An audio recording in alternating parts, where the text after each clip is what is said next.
with the car, and the next thing I need to do is just mount up the turbo.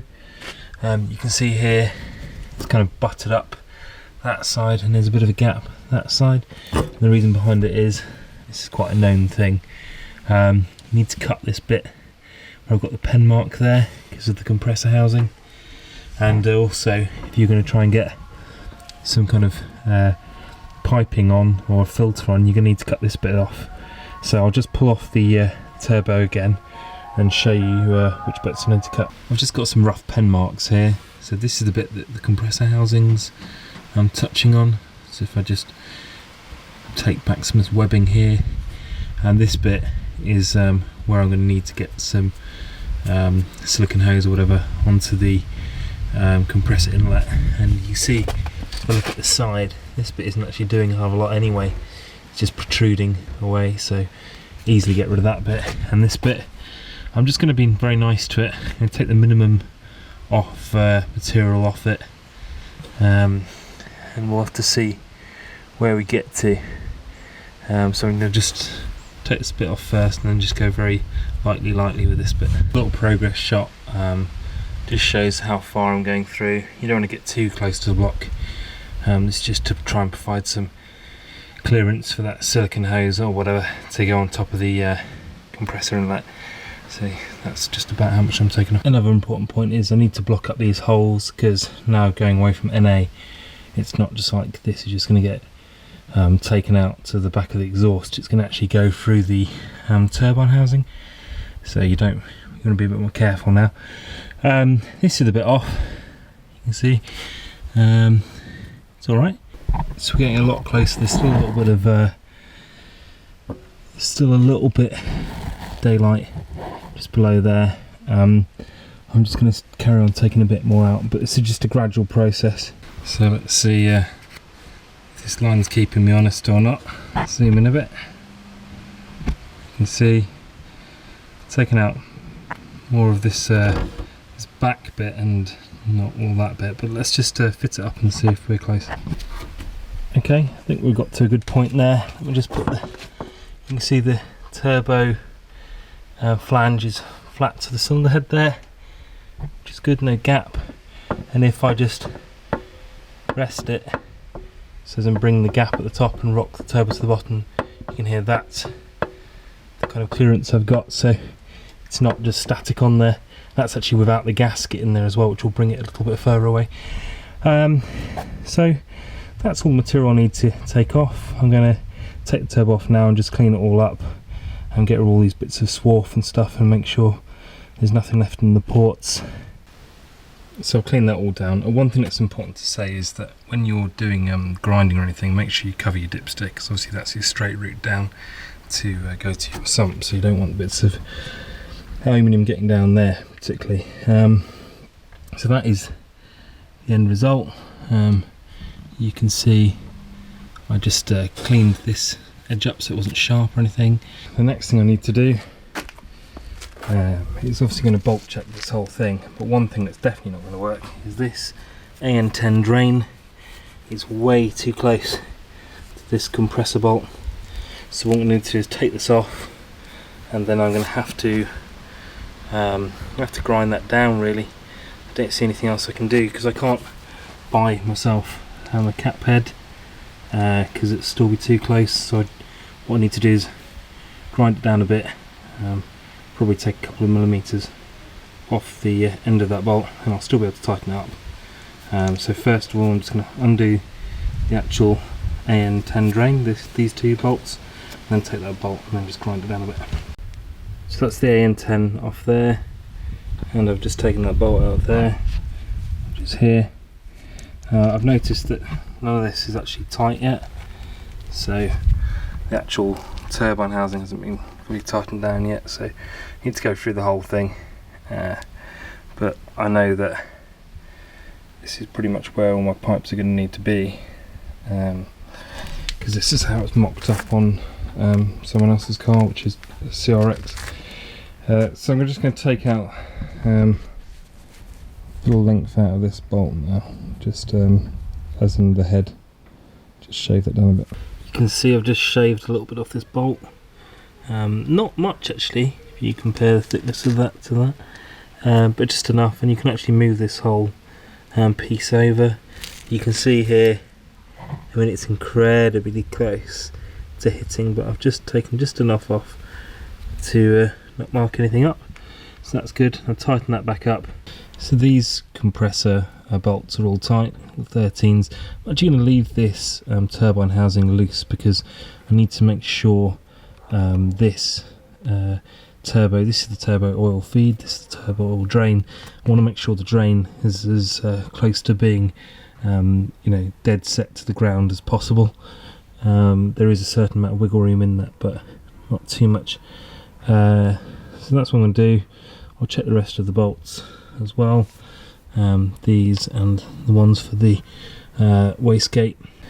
So these are 17 mils, tighten those up. I'm going to tighten the wastegate up, but before I do, it's worth saying that I did actually open this wastegate up. I didn't have the proper tool for it where I was, but I've probably got the right tool for it now because it's spring perch C spanner you can actually use. Either way, I checked and it was a brown and purple, so it's actually 7 psi spring that's loaded into this wastegate. So that's a great place to start because it's not too much boost to begin with, so that would be nice. Now what I'm going to do is I'm just going to go back into the engine bay. I've cleaned everything down, got rid of any swarf or anything, pull these little things out of here, and then I'm just going to put the gasket back on. I'll clean it down first with some brake clean and put that gasket on, and then load this turbo on. So just put 2 of these 13 mils on there, one there, just to hold it on, and you can actually see a bit of daylight. Let me zoom in a bit for you. You can see there's actually a little bit of room around the compressor housing, so that's good, that's what you want. And you can also see the point of why I took off this bit there. It's because then I can easily slip over an air filter of some description. So this is all very exciting.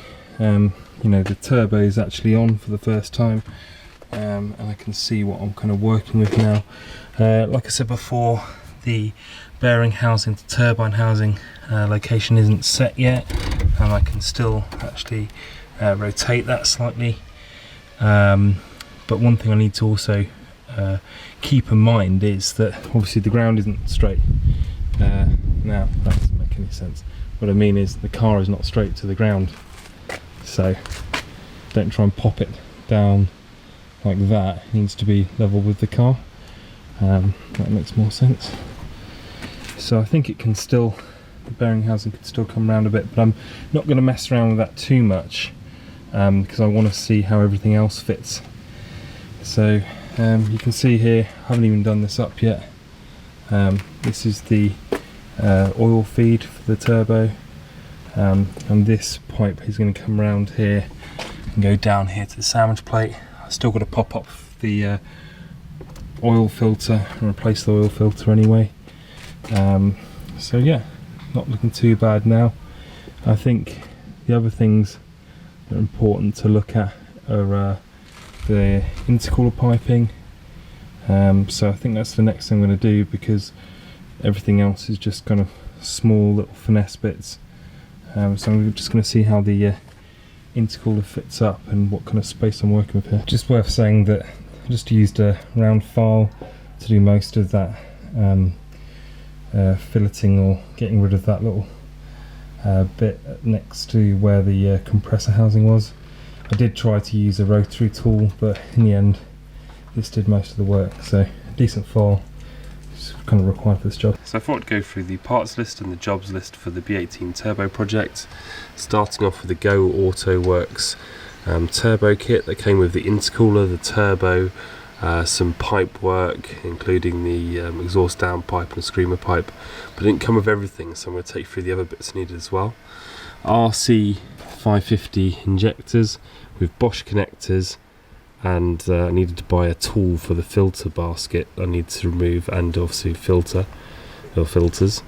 Morosso sump AN10 turbo oil drain, and I also, for that, needed AN10 straight, 45 degree, AN10 to half NPT into the sump, AN10 Teflon line, and a heat shield for that. Then the oil feed, I needed AN3 to 8th NPT for the feed, and then boost gauge, spark plugs. I went with NGK Iridium BKR8EIX, fully synthetic oil, 5W40, 4-bar map sensor, some bolts, M8 times 1.25, 25 and 30 mils, along with some M8 nuts and washers, some more T-clamps, some more hoses and reducers and 45 degrees just to get the thing fitting better. And then 8th NPT to 5mm barb 90, that's for the compressor housing, so that barb goes to the bottom of the wastegate. AN3 oil filter in line, and also an AN3 female 90 and 8th NPT to AN3 90. So that's just so that I can run the oil feed, so it's quite a complex setup, but you'll see that in the video. Teflon tape and some small zip ties. It's always good practice to zip tie all your little vacuum hoses. Then the jobs, this is kind of in no particular order, because I've actually added to this quite a lot, but fit the Moroso sump, cut block to clearance the compressor housing, cut the trans bracket to clear the sump, cut hole for the pipe from intercooler to intake, cut the hole for the pipe from compressor outlet to intercooler, mount the intercooler, put AN10 to half NPT in the front of the sump, and Teflon tape the rear bung,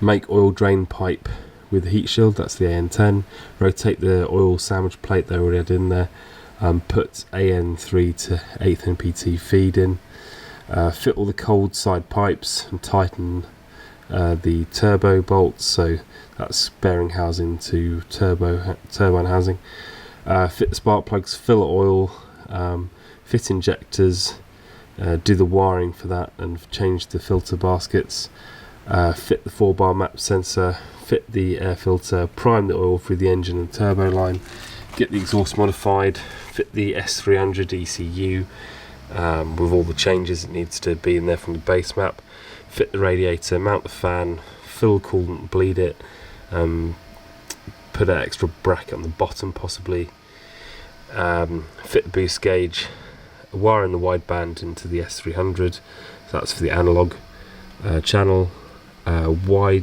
the wideband into the ELD straight into the ECU, fit the vac hoses, the bottom wastegate to the compressor housing, and blow off valve to inlet with T to the boost gauge, put the wideband sensor in downpipe and fit the bumper. So it's quite, you can see a lot of stuff, and I'll be taking you through all of this in the next few weeks and giving you more details, but I just thought I'd give you a kind of overview of the work ahead.